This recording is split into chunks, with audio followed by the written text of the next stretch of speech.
Ингушские ремесленники объединились в ассоциацию. Таким образом, мастера на все руки популяризируют народные промыслы. Каждый из участников артеля владеет своим видом ремесла. Пишут картины, занимаются резьбой по дереву, ковкой, ювелирным делом. Рукотворную красоту демонстрируют на выставках и форумах. О молодых энтузиастах и их союзе Ната Евлоева.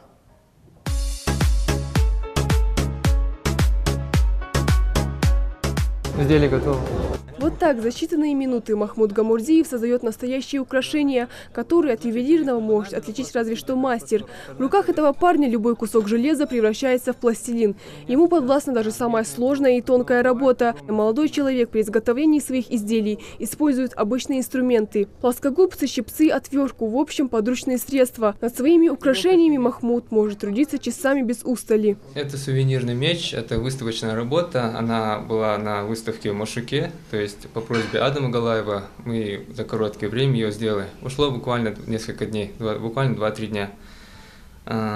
Также основным, скажем, отличительной чертой является то, что она полностью целиком сделана из проволоки. Также здесь инкрустированы полудрагоценные камни, как здесь сами можете видеть. Это бирюза, это тоже как бы фианит. На первый взгляд эти ребята кажутся обычными молодыми людьми, но представить, что они умеют мастерить настоящие произведения искусства, сложно. К примеру, Николь Тутаев любит создавать шедевры на полотне. Правда, свои произведения он уже давно раздал, поскольку для него самое главное – делиться своим творчеством с окружающими. Но умение рисовать не единственный талант молодого человека. Резьба по дереву и создание таких необычных подделок – еще одно хобби художника. Увидел это по телевизору, меня это вдохновило, затронуло, так сказать. И потихоньку начал со скворечника, потом кормушки пошли в определенной степени. И мельницу, кстати, я сделал очень красивую мельницу при сильном ветре, которая крутится, между прочим.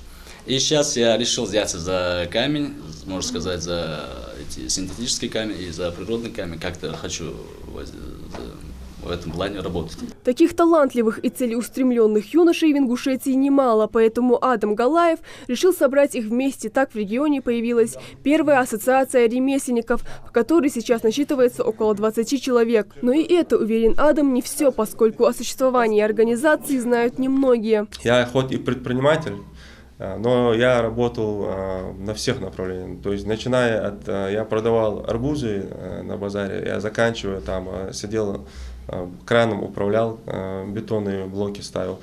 То есть, я умею все делать. И я этого не стесняюсь. Учиться чему-то, это не стыдно, не зазорно.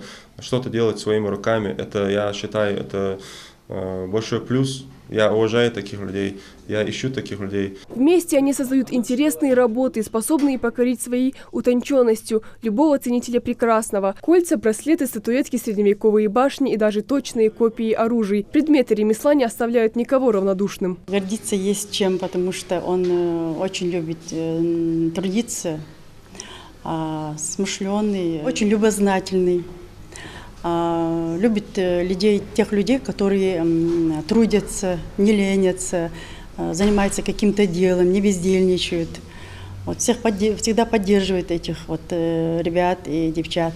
В нашей республике их очень много оказывается. Старт дан. За считанные месяцы молодые ремесленники заявили о себе на всевозможных площадках республики и Северного Кавказа. Выставка «Инк-Экспотур», форум «Машук» и различные ярмарки. В планах у участников ассоциации преподавания кружков в школах республики. Впрочем, первая договоренность уже есть. Ната Евлоева, Майрбек Миржоев, Новости 24.